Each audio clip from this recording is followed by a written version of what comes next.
Buffalo Bill ain't got nothing on me. NERDSoul.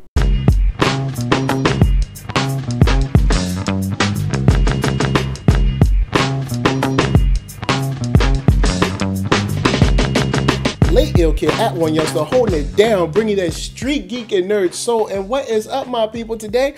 Oh yeah, we about to get into another wonderful movie review for you. And today we're going to be talking about none other than Silence of the Lambs. Now, a little bird told me, hey, I know you watch Vudu.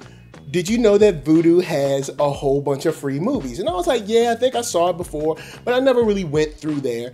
And I was told, hey, why don't you go through there, pick out a movie that either you would never watch or haven't seen in a while, and review it.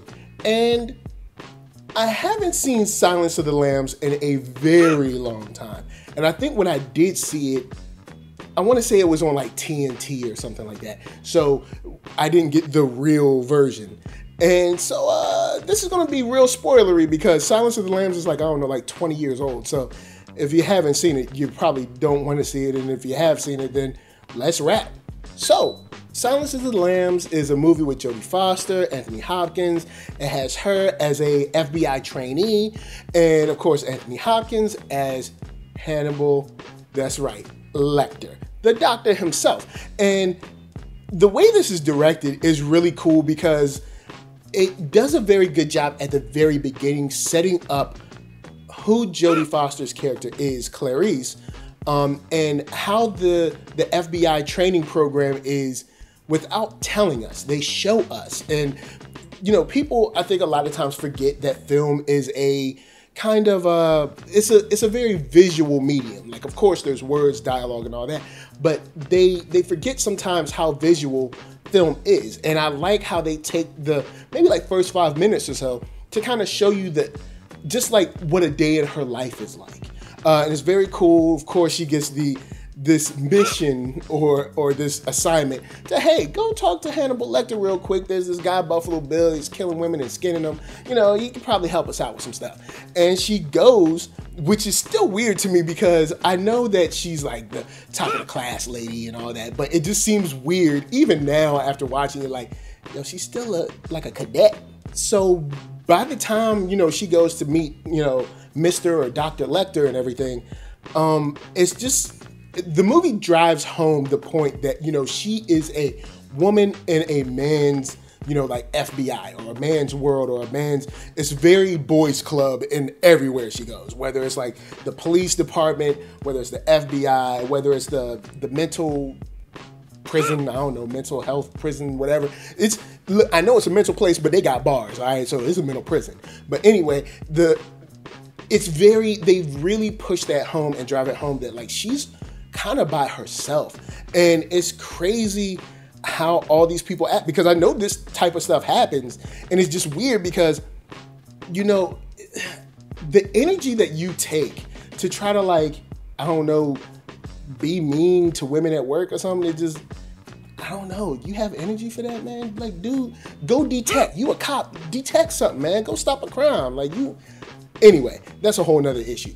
But of course, the first time she meets Hannibal Lecter, since we're just going through our favorite moments in this movie, you know I've got to reference the love scene or the money shot, if you will. You know, she talks to Hannibal Lecter, but when she's leaving, there's this guy that is pleasuring himself, and he throws it on Clarice's face. And I've got to say, one, that's nasty. Like, if someone did, I'd literally have to like ammonia my face down. But you know me, I'm weird and crazy, so there's always another side to this coin. That guy has some pretty decent skill, because he got some distance on that joint. Like, so he's in the cell and he's laying down. For him to like get the throw it was almost like that monkey that threw the doo-doo on people from like way down. I mean, the dude got distance. Like, he was like, and it got her like all on the side of her face. Look, it's nasty. Look, I hope it didn't really show, but I think she probably got towelettes in her purse, but it was nasty. But another cool part is just to see how weird it feels now, because since I haven't seen it so long, how weird it feels to be out by yourself at night. Because Buffalo Bill just looks like a normal guy. It's like, oh, can you help me out? I'm trying to move some stuff. Next thing you know, you're getting punched in the head and you're getting killed at some kind of house in the middle of nowhere. Like, it makes you extremely skeptical of anyone at night. Like at night, like, what you doing at night? It's like, fool, what you doing at night? But still, to the ladies out there, just, keep a shank on you, man, because you never know when you might have to use that joint. But moving on, one of my favorite parts of this is just how Hannibal Lecter kind of like frees himself from the cage that he's in when they move him to, I think they move him to Tennessee. Yeah, it's Tennessee because after, Clarice lies to him about the senator deal and taking her daughter, they go to Tennessee and finds out it's a lie and all that good stuff. But dude not only kills two, it's always the guards, man. It's always the guards that just get killed. They ain't doing nothing, mind their business. Look, both of those guards, matter of fact, this is a big shout out to my boy Stephen Lemieux. Both of these guards they had joined the force together and they were about to retire. They had 2 weeks to retirement and they had saved up all their money and pension and stuff, and they were saving it up because they were gonna go buy a house on the lake in somewhere that has nice lakes. And they were gonna go buy the house and they were gonna live out their days just wonderful with their wives and just, kick it and barbecue. And they were very good. They always gave to charities and stuff, and they still got killed, man. What did they do? They didn't even treat Hannibal Lecter wrong. Like, he couldn't just knock him out and then slide out. He had to kill both of them, man. Like, okay, maybe if you split the difference, just kill one and keep the other one alive. But he killed both of these guys, and let me tell you how nice these guys were. They came in, they brought him his food. He said, please mind my drawings. Dude even rolled up his drawings for him all night and sat down. He's like, there you go. And then Hannibal Lecter still killed him. He bit one dude in the face, ripped his face off, used his face as his face, and then he took the other dude and killed him. He like stomped him and hit him with a bat. The little, the nice stick, hit him with it, a whole bunch of stuff. And that's crazy, especially for being a regular nice cop. So we're going to pause for the cause real quick and remind you guys that you can find me and all this craziness on Black Hollywood Live. That's right, where they do after shows, celebrity interviews, sports talk, geek, nerd, tech, all that cool stuff.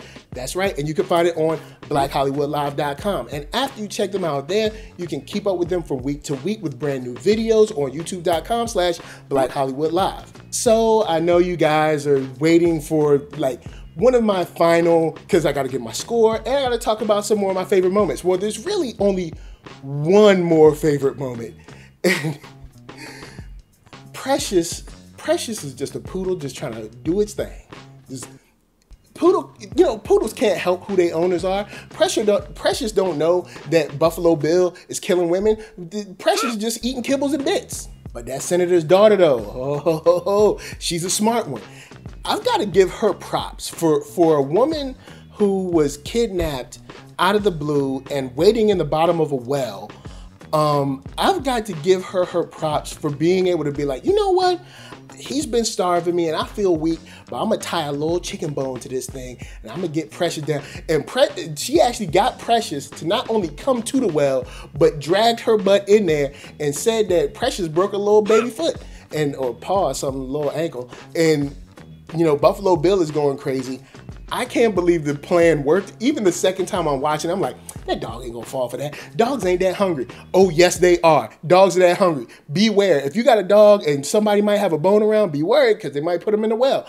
But this movie is dope. I've got it, even this long and this far removed, because I think they had another film in Red Dragon, I think. But this film is just dope, man. I gotta give this joint straight up 5 stars, because from a detective standpoint, from your horror standpoint, from your kind of like mystery standpoint, there's so much to get from this movie. It's a lot of fun. I knew I just flew through my favorite moments because it's a spoiler. This movie is super old, so you guys, I'm sure, have seen it. If you haven't, just I only told you my favorite parts, so just go watch the movie anyway. It's real cool, and there's like 2 sequels or semi-sequels. But I still love this movie.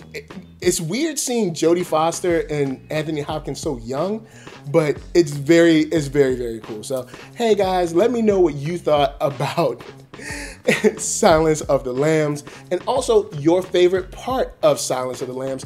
Right down there in them comments. Holla at me, I'ma holla at you and let you get on with your day. So head up ThatNERDSoul.com. That's right, check me out. All my videos are there, from the oldest, newest, latest, greatest, and all that. And don't forget to hit up shop.thatnerdsoul.com and pick yourself up a t-shirt, player. And don't forget to get one for them playettes. And a big thank you for all of you that hit me up on patreon.com/thatnerdsoul. Then come back here, like, comment, subscribe, and share That Nerd Soul. That is right. There is no other way that I can tell you like what you are watching.